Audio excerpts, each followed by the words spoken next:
Upaya Rizky Bilar untuk memulihkan kembali image-nya pasca terlibat kasus kekerasan dalam rumah tangga kerap menemui hambatan. Salah satunya, anggapan Bilar hanya berusaha mencari simpati apabila terciduk memberi perhatian kepada sang istri Lesti Kejora. Hal ini tampak pula dalam video yang merekam antusiasme Bilar penonton penampilan sang istri yang diajak berkolaborasi dengan Dewa 19. Dalam video unggahan akun Instagram @lambe_danu, terlihat Lesti yang berkesempatan berbagi panggung dengan Ahmad Dhani untuk menyanyikan lagu Sedang Ingin Bercinta. Bilar yang mengenakan kaos putih terlihat duduk di antara para penonton sambil menikmati penampilan ciamik sang istri. Namun tidak sendiri, Bilar terlihat menonton penampilan tersebut bersama anaknya yang akrab disapa Baby L.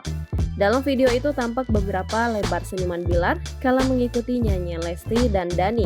Lalu terlihat pula ketika Bilar menggendong Baby L sembari terus menonton penampilan sang istri.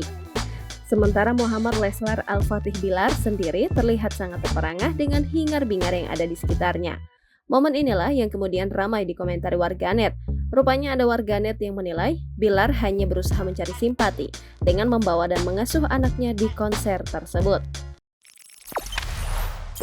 Jangan lupa subscribe, share, komen, dan like ya.